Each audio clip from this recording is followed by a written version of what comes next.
Hello everyone, welcome to sunshine tarot. నేను మీ ప్రియ. So ఇవాల్టి మన రీడింగ్ టాపిక్ వచ్చేసి థర్డ్ పార్టీకి అండ్ మీ పర్సన్కి మధ్య ప్రజెంట్ ఏం జరుగుతోంది అనేది ఈరోజు ఈ వీడియో టాపిక్ అండి. సో మీలో ఎవరైనా కొత్తగా మన ఛానల్ని చూస్తూ ఉంటే సబ్స్క్రైబ్ చేసుకోండి అండ్ పక్కనున్న బెల్ ఐకాన్ యాక్టివేట్ చేయడం వల్ల నేను నెక్స్ట్ టైం ఏ వీడియో అప్లోడ్ చేసినా సరే మీకు టైం టు టైం నోటిఫికేషన్స్ అనేది వస్తాయి. సో దట్ ఏ రీడింగ్ కూడా మిస్ అవ్వకుండా చూడొచ్చు. అండ్ ఇది వచ్చేసి టైమ్లెస్ అండ్ కలెక్టివ్ రీడింగ్ అండి. ఈ రీడింగ్ మీ ముందుకు ఎప్పుడు వస్తే అప్పటి నుంచి ఇది మీకు రెజనేట్ అవుతుంది. సో మేల్ అయినా సరే ఫీమేల్ అయినా సరే బోత్ ఈ రీడింగ్ చూడొచ్చు. అండ్ మీరు ఎవరి కోసం చూస్తున్నారో ఆ పర్సన్ నేమ్ తలుచుకోండి అండ్ వాళ్ళతో ఉన్న మెమరీస్ అనేది గుర్తు చేసుకోండి. సో దట్ మీకు రీడింగ్ అనేది యాక్యురేట్గా రెజనేట్ అవ్వడానికి ఛాన్సెస్ ఉంటుంది. ఓకే. అండ్ ఇది వచ్చేసి థర్డ్ పార్టీ ఇన్ సెన్స్ ఇక్కడ మీ పర్సన్కి రొమాంటిక్ థర్డ్ పార్ట్నర్ ఉండొచ్చు, లేకపోతే ఇక్కడ థర్డ్ పార్టీ సిచ్యువేషన్లో వాళ్ళ ఫ్యామిలీ ఉండొచ్చు, లేకపోతే వాళ్ళ ఫ్రెండ్స్ ఉండొచ్చు, ఎవరైనా ఉండొచ్చు. మీకు మీ పర్సన్కి మధ్య డిస్టర్బెన్స్ క్రియేట్ చేస్తూ మీ ఇద్దరి మధ్య గ్యాప్ పెంచుతున్న వాళ్ళు ఎవరైనా సరే ఇక్కడ థర్డ్ పార్టీ కిందకు వస్తారు. కొంతమందికి రొమాంటిక్ థర్డ్ పార్టీ రియల్గా ఉండొచ్చు, కొంతమందికి వేరే ఆబ్స్టకల్స్ ఉండొచ్చు, వేరే ప్రాబ్లమ్స్ ఏదైనా ఉండొచ్చు. ఏదైనా సరే ఇక్కడ థర్డ్ పార్టీ కిందకు వస్తుంది. కాబట్టి ఇది వచ్చేసి నో కాంటాక్ట్లో ఉన్నా, లేకపోతే ఆన్ అండ్ ఆఫ్ సిచ్యువేషన్స్లో ఉన్నా, ఎలాంటి సిచ్యువేషన్స్లో ఉన్నా సరే ఈ రీడింగ్ మీకు రెజనేట్ అవుతుంది. ఓకే. అండ్ మీ పర్సన్కి థర్డ్ పార్టీకి మధ్య అట్ ప్రెజెంట్ ఏం జరుగుతుంది చూద్దాం.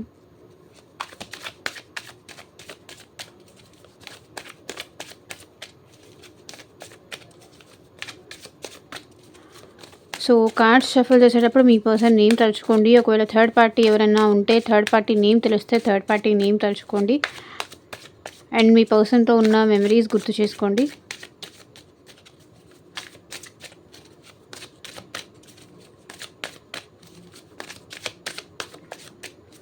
సో నెక్స్ట్ 15 days లోపు అనుకోండి ఈ రీడింగ్. నెక్స్ట్ 15 days లోపు మీ పార్ట్నర్కి అండ్ థర్డ్ పార్టీకి మధ్య ఏం జరుగుతుంది, ఏం జరగబోతోంది.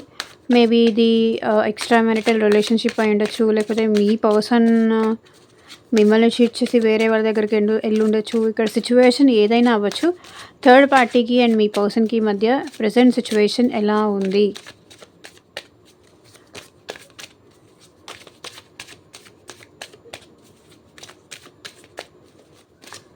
చూద్దాము.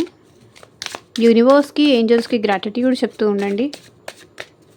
అండ్ మీకు మీ సిచ్యువేషన్కి తగ్గట్టు ఆర్ మీ ప్రాబ్లమ్కి తగ్గట్టు మీ నేమ్ పైన అండ్ మీ పర్సన్ నేమ్ పైన పర్సనల్గా రీడింగ్ తీసుకునే ఇంట్రెస్ట్ ఉంటే స్క్రీన్ మీద కనిపించే నా వాట్సాప్ నెంబర్కి అయితే మెసేజ్ చేయండి. సో పర్సనల్ రీడింగ్స్ అనేది కంప్లీట్లీ ఛార్జబుల్ అండి, ఫ్రీ కాదు. అమౌంట్ పే చేసి రీడింగ్స్ తీసుకునే ఇంట్రెస్ట్ ఉన్న వాళ్ళు మాత్రమే పర్సనల్ రీడింగ్ అయితే కాంటాక్ట్ చేయండి. సో మీ పర్సన్కి థర్డ్ పార్టీకి మధ్య ఎలా ఉంది, లేకపోతే ఆ పర్సన్ మిమ్మల్ని లవ్ చేస్తున్నారా లేదా, మీ ఫర్దర్గా ఫ్యూచర్ సిచ్యువేషన్ ఎలా ఉంటుంది, మ్యారేజ్ అవుతుందా లేదా, అండ్ మీ లైఫ్ కోసం మీకు రీడింగ్ కావాలా, గైడెన్స్ కావాలా, అండ్ జాబ్ గురించి కానీ, కెరియర్ గురించి కానీ, మనీ రిలేటెడ్ కానీ, దేని రిలేటెడ్ మీకు పర్సనల్ రీడింగ్ కావాలి అనిపించినా సరే వాట్సాప్కి అయితే మెసేజ్ చేయండి. ఎవరు డైరెక్ట్గా కాల్స్ చేయకండి please. Okay.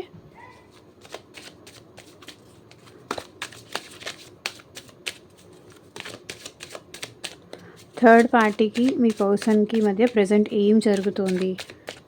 Universe, angels, gratitude at present మా వ్యూయర్స్ పర్సన్స్కి అండ్ థర్డ్ పార్టీకి మధ్య ప్రజెంట్ ఏం జరుగుతుంది క్లారిటీ ఇవ్వండి యూనివర్స్. ఓం నమః శివాయ. ఎగ్జాక్ట్గా రీడింగ్ రావాలి. 7 of Pentacles, 7 of Wands, Knight of Swords, Nine of Wands,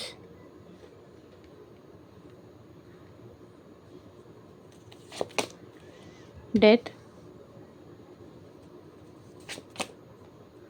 Page of Wands,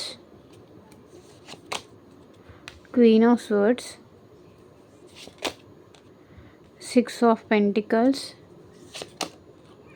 9 of Cups, Chariot.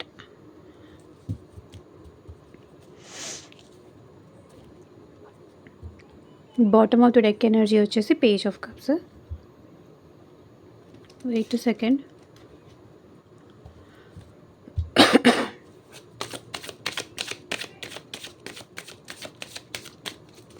So మీ పర్సన్‌కి ఎట్ ప్రెజెంట్ మీ మీద ఫీలింగ్స్ ఎలా ఉన్నాయో చూద్దాం.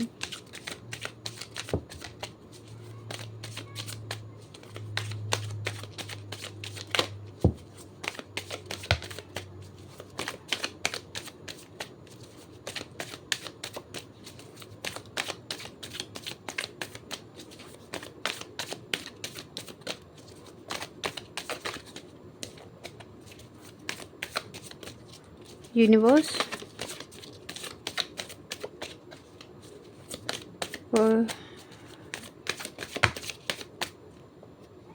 Okay. Temperance, ace of swords, 8 of swords, 5 of cups, knight of swords, so queen of pentacles. ఇక్కడ మీ పర్సన్‌కి, థర్డ్ పార్టీకి మధ్య ఎంత ఈ రిలేషన్‌షిప్ గ్రో చేయాలి అనుకున్నా సరే గ్రో అవ్వట్లేదు. నాకు తెలిసి ఏదైనా ఫైనాన్షియల్ విషయంలో కానీ, ఫ్యామిలీ సిట్యుయేషన్స్ వల్ల కానీ ఇక్కడ మీ పర్సన్ థర్డ్ పార్టీని చూస్ చేసుకొని ఉండొచ్చు. సో అక్కడ ఎంత ఎంత ఈ పర్సన్ క్లియర్ చేసుకుందాము, వాళ్ళతో మంచిగా సెట్ చేసుకుందాము అన్నా సరే ఆ రిలేషన్ ఏంటంటే ముందుకు వెళ్ళట్లేదు. ఆ రిలేషన్ ఏంటంటే ఇక్కడ ఫ్రూట్‌ఫుల్ అవ్వట్లేదు. ఎంత మీ పర్సన్ థర్డ్ పార్టీ దగ్గర మంచిగా ఉన్నా సరే, కన్విన్స్ అయినా సరే, ఇక్కడ థర్డ్ పార్టీ అనేవాళ్ళు మీ పర్సన్‌ని చాలా డామినేట్ చేస్తున్నారు. లేకపోతే మనీ కోసమే ఇక్కడ, లేకపోతే మనీ కోసం కానీ, ప్రాపర్టీ కోసం కానీ ఇక్కడ మీ పర్సన్ థర్డ్ పార్టీ దగ్గర ఇరుక్కున్నారు. లేకపోతే థర్డ్ పార్టీ మీ పర్సన్‌ని వదలట్లేదు.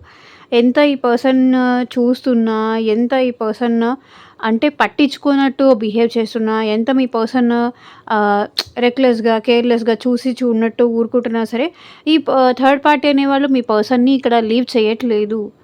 ఎంత ఈ పర్సన్ వదిలేద్దాము, వదిలించుకుందామని ట్రై చేస్తున్నా, ఇక్కడ థర్డ్ పార్టీ అనేవాళ్ళు చాలా స్ట్రాంగ్‌గా ఉన్నారు. ఇక్కడ మీ మీ పర్సన్ విషయంలో. ఎంత వీళ్ళు వదిలేయాలన్నా సరే థర్డ్ పార్టీ అనేవాళ్ళు వదలట్లేదు. ఎంత మీ పర్సన్‌ని డామినేట్ చేస్తున్నారంటే ప్రతి ఆబ్స్టకల్ మీ పర్సన్ ఇక్కడ థర్డ్ పార్టీ మీ పర్సన్‌ని చాలా ఇబ్బంది పెడుతున్నారు. లిటరల్లీ థర్డ్ పార్టీకి మీ పర్సన్‌కి మధ్య అన్‌బ్లాక్ ఇలా సిట్యుయేషన్స్ అనేది కనిపిస్తున్నాయి. ఎందుకు అంటే మీ పర్సన్ థర్డ్ పార్టీ విషయంలో అసలు ఇంకా టాలరేట్ చెయ్యాలి అనుకోవట్లేదు. థర్డ్ పార్టీని బ్లాక్ చేయాలనుకుంటున్నారు. వీళ్ళిద్దరి మధ్య చాలా ఆబ్స్టకల్స్ అయితే ఉన్నాయి. మీ పర్సన్ ఏంటంటే థర్డ్ పార్టీని వదిలేసి కంప్లీట్‌గా తన కెరియర్ మీద కానీ, తన ప్యాషన్ మీద కానీ, తన ఇంట్రెస్ట్‌ల మీద కానీ ఇక్కడ మీ పర్సన్ ఫోకస్ చేయాలనుకుంటున్నారు. కానీ ఫోకస్ చేయలేకపోతున్నారు. ఎంత తన ఫీలింగ్స్, తన ఎమోషన్స్ కంట్రోల్ చేసుకోవాలనుకున్నా సరే, ఇక్కడ మీ పర్సన్ తన ఫీలింగ్స్, తన ఎమోషన్స్ కంట్రోల్ చేసుకోలేని సిట్యుయేషన్‌లో ఉన్నారు. ఎవరైతే మీ పర్సన్ ఉన్నారో. ఎందుకంటే థర్డ్ పార్టీ ఎంత ఈ పర్సన్‌ని టెంప్ట్ చేద్దామని, ఫ్లర్ట్ చేద్దామని ఎంత మీ పర్సన్‌కి ట్రై చేస్తున్నారు అంటే, సో ఎలాగైనా సరే ఈ రిలేషన్ వదులుకోకూడదని థర్డ్ పార్టీ చాలా స్ట్రాంగ్‌గా అయితే ఉన్నారు. బికాస్ ఆఫ్ ఫైనాన్షియల్ బెనిఫిట్స్ కోసం కానీ, లేకపోతే మనీ కోసం కానీ, ప్రాపర్టీస్ కోసం కానీ ఇక్కడ మీ పర్సన్‌ని థర్డ్ పార్టీ అనేవాళ్ళు లీవ్ చేయట్లేదు. మీ పర్సన్ అయితే అక్కడ తప్పనిసరి ఉండాల్సొస్తుంది అనైతే చెప్పాలి. ఎంత ఎంత గొడవ పడేలాగా సిట్యుయేషన్స్ తీసుకొచ్చినా సరే మీ పార్ట్నర్ థర్డ్ పార్టీతో, బట్ థర్డ్ పార్టీ ఏంటంటే కన్విన్స్ చేసుకుంటున్నారు. ఎంత ఎంత ఈ పర్సన్ గొడవ పెట్టుకోవడానికి ట్రై చేసినా కూడా ఇక్కడ థర్డ్ పార్టీ ఏంటంటే గొడవ పడట్లేదు. ఎందుకంటే వీళ్ళ నుంచి బెనిఫిట్స్ ఉంది కాబట్టి, వీళ్ళ నుంచి వచ్చే బెనిఫిట్స్ ఉంది కాబట్టి వాళ్ళేంటంటే గొడవ పెట్టుకోవట్లేదు. ఎంత ఆబ్స్టకల్స్ క్రియేట్ చేసినా, ఎంత బ్లాక్ చేసినా, ఎంత అన్‌బ్లాక్ చేసినా, అన్‌బ్లాక్ ఎంత ఎంత ఆబ్స్టకల్స్ క్రియేట్ చేసినా, ఎంత మాట్లాడకుండా వీళ్ళ కంఫర్ట్ జోన్‌లో వీళ్ళుంటూ, వీళ్ళ బౌండరీస్‌లో వీళ్ళుంటున్నా సరే, ఇక్కడ థర్డ్ పార్టీ అనేవాళ్ళు ఏదో ఒక రకంగా మీ పర్సన్‌ని ఆహ్, ఇంకా మైండ్ గేమ్స్ ప్లే చేస్తున్నారు థర్డ్ పార్టీ మీ పర్సన్‌తో. ఏదో ఒక రకంగా మీ పర్సన్‌ని డిస్టర్బ్ చేయడం గానీ, ఏదో ఒక రకంగా వాళ్ళు మీ పర్సన్‌ని ఇరిటేట్ చేయడం గానీ, ఏదో ఒక రకంగా ఈ పర్సన్‌తో మాట్లాడడానికి ట్రై చేయడం గానీ, మెసేజెస్ చేయడం గానీ, కాల్స్ చేయడం గానీ, ఏదో ఒక రకంగా ఈ పర్సన్‌ని ఏంటంటే రెచ్చగొట్టడానికి మీ పర్సన్‌ని ట్రై చేస్తున్నారు. ఎంత ఈ పర్సన్ స్టాప్ చేసుకుంటున్నా సరే, ఎంత ఈ పర్సన్ కంట్రోల్ చేసుకుంటున్నా సరే, ఏదో ఒక రకంగా ఈ పర్సన్‌ని టెంప్ట్ చేయడానికి కానీ, ఇలా ట్రై చేస్తున్నారు.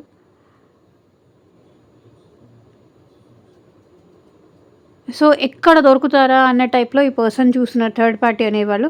నైట్ ఆఫ్ వర్డ్స్ ఈ మీ పర్సన్‌ని రెచ్చగొడుతున్నారు, మెసేజెస్ చేస్తున్నారు, కాల్స్ చేస్తున్నారు, గొడవ పడుతున్నారు. థర్డ్ పార్టీ ఏంటంటే వీళ్ళు ఎంతకి రెస్పాండ్ అవ్వకపోతే గొడవ పడడం గానీ, బ్లేమ్ చేయడం గానీ, తిట్టడం గానీ, సో, ఇట్లాంటివన్నీ చేస్తున్నారు. 9 ఆఫ్ వాండ్స్ ఇక్కడ మీ పర్సన్ థర్డ్ పార్టీ బిహేవియర్ వల్ల కంప్లీట్‌గా ఫెడ్ అప్ అయిపోయారు. ఇన్ ది సెన్స్ అలసిపోయారు. ఏం చేయాలో మీ పర్సన్‌కి అర్థం కావట్లేదు. ఇంత ఆహ్, ఇంత మైండ్ గేమ్స్ ఏంటి? ఇంత ఇదేంటి అని మీ పర్సన్ చాలా ఎక్కువ ఆలోచిస్తున్నారు. 9 ఆఫ్ వాండ్స్ ఎనర్జీ ఏంటంటే ఇక్కడ ఈ పర్సన్‌కి fed up energy, sad energy. ఏం చెయ్యాలో అర్థం కాని ఎనర్జీ అయితే కనిపిస్తుంది. లేదా ఫ్యామిలీ ఇన్వాల్వ్‌మెంట్స్ కానీ, సో, సంథింగ్ ఏదైనా మీకు మీ పార్ట్నర్‌కి మధ్య ఉండొచ్చు. సో, అందుకోసం థర్డ్ పార్టీ ఏమన్నా మారతారా? చేంజ్ అవుతారా? లేకపోతే మిమ్మల్ని అప్రోచ్ అవ్వాలా? అసలు ఏం చేయాలో తన లైఫ్‌లో అర్థం కావట్లేదు. ప్రతి సిట్యుయేషన్‌లో ప్రతి వాళ్ళకి ఈ పర్సన్ ఏంటంటే తనే తగ్గుంటున్నారు. తనే అందరినీ మంచిగా చేసుకొని వెళ్దాం అనుకున్న తన లైఫ్‌లోనే అన్ని ఆబ్స్టాకిల్స్ వస్తున్నాయి. అన్ని కష్టాలొస్తున్నాయి. అందరి వల్ల ఈ పర్సన్ యాంగ్జైటీ ఎక్కువ ఫీల్ అవుతున్నారు. స్ట్రెస్ ఎక్కువ అవుతున్నారు అనే ఫీలింగ్‌లో ఈ పర్సన్ ఉన్నారు. నేను ఎక్కడికెళ్ళినా అక్కడ అక్కడ నేను హ్యాపీగా ఉండను. లేకపోతే నన్ను హ్యాపీగా ఉంచరు. ఐదర్ నేనైనా హ్యాపీగా ఉండలేకపోతాను. నన్నైనా ఎవరైనా హ్యాపీ చేయలేకపోతారు. బికాజ్ నేను అంత టఫ్ అని ఇక్కడ ఈ పర్సన్ ఆలోచిస్తున్నారు. డెత్ అంటే ఈ పర్సన్ ఏంటంటే తను చాలా మారిపోయారు. చాలా చాలా చేంజ్ అయ్యారు. సో, చూడండి. ట్రాన్స్‌ఫర్మేషన్ కోరుకుంటున్నారు. మిమ్మల్ని వదిలేసి థర్డ్ పార్టీ దగ్గరికి వెళ్ళినందుకు, లేకపోతే మిమ్మల్ని పక్కన పెట్టి థర్డ్ పార్టీకెళ్ళినందుకు ఈ పర్సన్ ఎంత నరకం అనుభవించాలో అంత నరకం అనుభవించారు. సో, పాస్ట్‌లో తను తీసుకున్న ఇమ్మెచ్యూర్డ్ యాక్షన్స్ గురించి కానీ, పాస్ట్‌లో తను తీసుకున్న ఇమ్మెచ్యూర్డ్ బిహేవియర్ కానీ, ఇప్పుడు థర్డ్ పార్టీ అంటే మీ పర్సన్‌కి ఇంట్రెస్ట్ లేదు, ప్యాషన్ లేదు. పేజ్ ఆఫ్ వాండ్స్ ఎంత ట్రై చేసినా థర్డ్ పార్టీ నుంచి మీ పర్సన్ వదిలించుకొని రాలేకపోతున్నారు. ఎందుకంటే ఇక్కడ థర్డ్ పార్టీ మీ పర్సన్ మీద ఎక్కువ ఇంట్రెస్ట్ పెంచుకుంటున్నారు. ఎక్కువ ఎక్కువ ఫోకస్ చేస్తున్నారు. ఎక్కువ ప్యాషన్ అనేది చూపిస్తున్నారు. ఇక్కడ మీ పర్సన్‌కి ప్యాషన్ లేకపోయినా ఇక్కడ థర్డ్ పార్టీ అనేవాళ్ళు మీ పర్సన్‌కి ఎక్కువ ప్యాషనేటెడ్ ఎనర్జీ చూపిస్తున్నారు. అండ్ థర్డ్ పార్టీకి మీ పర్సన్‌కి మధ్య థర్డ్ పార్టీ మీ పర్సన్‌ని బాగా కంట్రోల్ చేస్తున్నారు. సో, తన ప్రతి యాక్టివిటీ అనేది మీ పర్సన్ మొబైల్స్ చెక్ చేయడం గానీ, తనకేం మెసేజెస్ వస్తున్నాయి, తను ఎవరితో మాట్లాడుతున్నారు, ఎక్కడికి వెళ్తున్నారు, ఏ టైంకి వస్తున్నారు, ఎవరెవరు కాల్స్ చేస్తున్నారు, ఎవరెవరు మెసేజ్ చేస్తున్నారు. ఇక్కడ థర్డ్ పార్టీ మీ పర్సన్‌ని అంతా ఒకవేళ ఫ్యామిలీ అయినా సరే మీ పర్సన్‌ని గమనిస్తూనే ఉన్నారు. ఫ్రెండ్స్ అయినా సరే, ఫ్యామిలీ అయినా సరే, ఎవరైనా సరే ఇక్కడ మీ పర్సన్‌ని బాగా అబ్జర్వ్ చేస్తున్నారు. అదైతే మాత్రం నిజం. సో, ఇక్కడ అబ్జర్వ్ చేయడమే కాదు, ఈ పర్సన్‌ని చాలా కంట్రోల్ చేస్తున్నారు. అండ్ మీ గురించి నెగెటివ్‌గా కూడా ఇక్కడ ఈ పర్సన్‌కి చెప్తున్నారు. సో, వాళ్ళ నెగటివిటీ ఏంటి అనేది కూడా ఈ పర్సన్ థర్డ్ పార్టీకి మీ పర్సన్‌కి చెప్తున్నారు. నేను అలా చేస్తాను, నేను ఇలా చేస్తాను. సో, మీ పర్సన్‌కి ఏంటంటే వార్నింగ్ కానీ, బెదిరించడం కానీ, సో, నువ్వు నన్ను కాకుండా వేరే వాళ్ళని చూస్ చేసుకుంటే నేను ఉండలేను, నేను తట్టుకోలేను, నేను ఏమైనా చేసుకుంటాను. నా కంట్రోల్ నుంచి వెళ్ళిపోతే నేనసలు ఒప్పుకోలేను. నేనసలు తట్టుకోలేను. సో, ఇలా బ్లాక్‌మెయిలింగ్ సిట్యుయేషన్స్ మాటలు గానీ, సో, ఇట్లా మాట్లాడుతున్నారు మీ పర్సన్‌తో థర్డ్ పార్టీ అనేవాళ్ళు.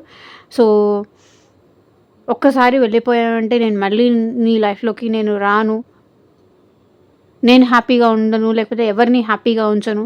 సో, ఇలాంటి టైప్‌లో థర్డ్ పార్టీ అనేవాళ్ళు మీ పర్సన్‌కి బాగా వార్నింగ్స్ ఇస్తున్నారు. సో, ఇక్కడ 6 ఆఫ్ పెంటికల్స్ ఇక్కడ ఏంటంటే మీ పర్సన్ తన లైఫ్‌లో తను హ్యాపీగా ఉంటున్నారు. అండ్ ఈ పర్సన్ ఈ లైఫ్‌లో హ్యాపీగా ఉంటున్నారు. ఎందుకంటే ఈ పర్సన్ చేసే దాన ధర్మాలు కానీ, లేకపోతే ఈ పర్సన్ చేసే అవతల వాళ్ళకి ఏదైనా సో, ఎంత కన్విన్స్ చేస్తూ వచ్చినా, ఎంత ఫైనాన్షియల్లీ మీ పర్సన్ థర్డ్ పార్టీకి హెల్ప్ చేస్తూ వచ్చినా, లేకపోతే గిఫ్ట్స్ ఇస్తూ వచ్చినా, తనెంత హ్యాపీ జేయడానికి ట్రై చేసినా, థర్డ్ పార్టీ అనేవాళ్ళు ఎక్కడా కూడా కన్విన్స్ అవ్వట్లేదు. వీళ్ళిచ్చేదానికి వీళ్ళు ఇస్తూనే ఉన్నారు. వాళ్ళు తీసుకుంటూనే ఉన్నారు. సో, వీళ్ళిద్దరి మధ్య ఎంతసేపటికి బ్యాలెన్స్ అనేది కుదరట్లేదు. ఎంత మాట్లాడినా, ఎంత సెట్ చేసినా వీళ్ళిద్దరి మధ్య బ్యాలెన్స్ అనేది కుదరట్లేదు. Because 7 of wands with queen of wands, queen of swords ఇక్కడ ఎంత బ్యాలెన్స్ తీసుకురావాలన్నా కూడా వీళ్ళిద్దరి మధ్య బ్యాలెన్స్ అయితే రావట్లేదు. ఎంత మీ పర్సన్ కన్విన్స్ చేయాలనుకున్నా కూడా ఏదో ఒక రకంగా వీళ్ళిద్దరి మధ్య మళ్ళీ ఏదో ఒక డిస్టర్బెన్స్ చిన్నది గానీ, పెద్దది గానీ వస్తూనే ఉంది. ఎంత చేసినా కూడా ఏదో ఒకటి చేయలేదు అనే ఆహ్ నేమ్ అయితే మీ పర్సన్‌కి ఇస్తూనే ఉన్నారు మీ థర్డ్ పార్టీ గిఫ్ట్‌గా. ఎంత హ్యాపీ చేయాలనుకున్నా, ఎంత కన్విన్స్ చేయాలనుకున్నా ఇక్కడ థర్డ్ పార్టీ అనేవాళ్ళు కన్విన్స్ అవ్వట్లేదు. సో, ఎవరి లైఫ్‌లో వాళ్ళు బిజీగా ఉంటున్నారు. ఎవరి హ్యాపీనెస్ వాళ్ళు చూసుకుంటున్నారు. ఎవరి ఫోకస్ వాళ్ళది. ఇక్కడ ఒకవేళ ఒకే ఇంట్లో ఉన్నా, లేకపోతే ఒకే చోట ఉన్నా కూడా ఎవరి లైఫ్ వాళ్ళది. ఎవరి ఎవరి ఇష్టం వచ్చినట్టుగా వాళ్ళు ఉంటున్నారు. 9 ఆఫ్ కప్స్ ఎనర్జీ. ఎవరికి నచ్చినట్టుగా లేకపోతే ఎవరి ఫ్రీడమ్ వాళ్ళు ఎంజాయ్ చేస్తున్నారే తప్ప, ఒకళ్ళతో ఒకళ్ళకి ఇక్కడ ప్యాషనేటెడ్ ఎనర్జీ అయితే నాకేం కనిపించట్లేదు. లవ్వు లేదు. ఇక్కడ చూడండి కప్స్ ఎనర్జీ ఎక్కడా లేదు. లవ్ లేదు. మైండ్ గేమ్స్ మాత్రమే ఉన్నాయి. ఎమోషన్స్ కప్స్ కార్డ్ ఒకటి కూడా లేదు. ఎవరి హ్యాపీనెస్ వాళ్ళు చూసుకుంటున్నారు. ఎవరి లైఫ్ వాళ్ళు చూసుకుంటున్నారు. ఎవరి ఫ్రీడమ్ వాళ్ళు ఎంజాయ్ చేస్తున్నారు. ఎవరి గొప్పలు వాళ్ళు చెప్పుకుంటూ బ్రతుకుతున్నారు. అండ్ చారియట్ ఇక్కడ మీ పర్సన్ ఏంటంటే, ఈ పర్సన్ విషయంలో వీలైనంత దూరంగా పెట్టాలి థర్డ్ పార్టీని. తను హ్యాపీగా ఉండాలి అంటే, తను ప్రశాంతంగా ఉండాలంటే, తను కంఫర్టబుల్‌గా ఉండాలి అంటే, ఎంత వీలైతే అంత థర్డ్ పార్టీని దూరంగా పెడితేనే వాళ్ళు హ్యాపీగా ఉంటారు.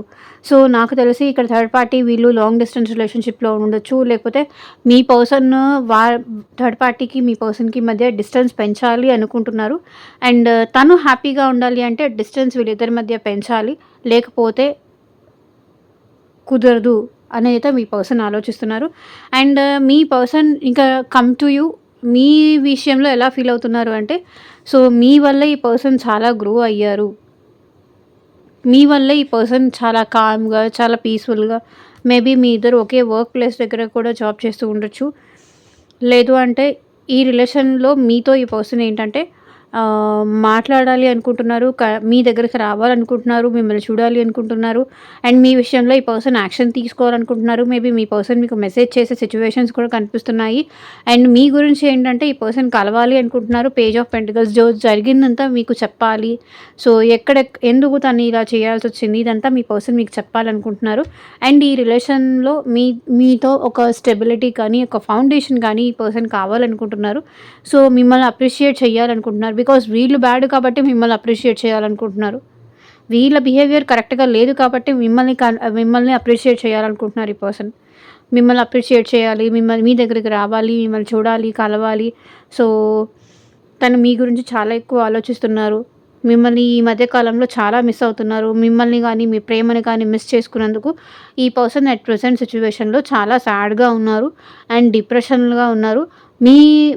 మీ బాధకి కారణం కూడా తనే అయినందుకు తను చాలా బాధపడుతున్నారు. తను చాలా రిగ్రెట్‌గా ఫీల్ అవుతున్నారు అనేది కూడా ఈ పర్సన్ మీకు చెప్పాలి అనుకుంటున్నారు. అండ్ 8 ఆఫ్ స్వర్డ్స్ ఇక్కడ మీ పర్సన్ ఏం ఆలోచిస్తున్నారు అంటే మిర్రరింగ్ ఎనర్జీ. మీరు ఏదైతే ప్రేమ ఇచ్చారో అదే ఇప్పుడు ఈ పర్సన్ మీకు రిటర్న్‌లో ఇవ్వాలి అనుకుంటున్నారు. సో, ఒకవేళ మీరు ప్రేమిస్తే ప్రేమ ఇవ్వాలని, లేకపోతే మీరు ఈ పర్సన్‌ని టార్చర్ చేసుంటే బై డిఫాల్ట్ మిమ్మల్ని టార్చర్ చేయాలని అనుకుంటున్నారు.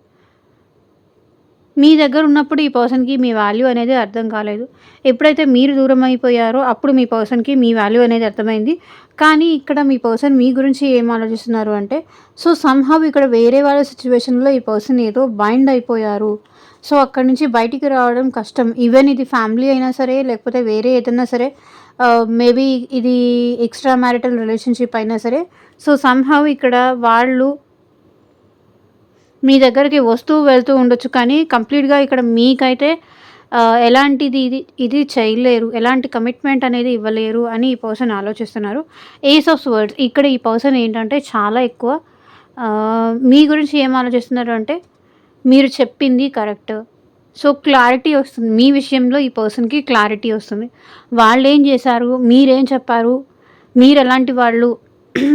అనేది ఈ పర్సన్‌కి క్లారిటీ వస్తుంది. మీ గురించి ఇప్పుడు మీ పర్సన్ చాలా ఎక్కువ ఆలోచిస్తున్నారు. టెంపరెన్స్ అండ్ మీ ఇద్దరి మధ్య హీలింగ్ తీసుకురావాలి. మీ ఇద్దరి మధ్య బ్యాలెన్స్ తీసుకురావాలి. పేషెన్సీతో మళ్ళీ మిమ్మల్ని కన్విన్స్ చేయాలి. ఈ రిలేషన్ నిలబెట్టుకోవాలి అనైతే ఇక్కడ మీ పర్సన్ ఆలోచిస్తున్నారు. సో, ఇదేనండి ఇవాళ రీడింగ్. ఎంతమందికి రెజొనేట్ అయింది నాకు కింద కామెంట్ సెక్షన్‌లో చెప్పండి. And thank you for watching. Take care. By.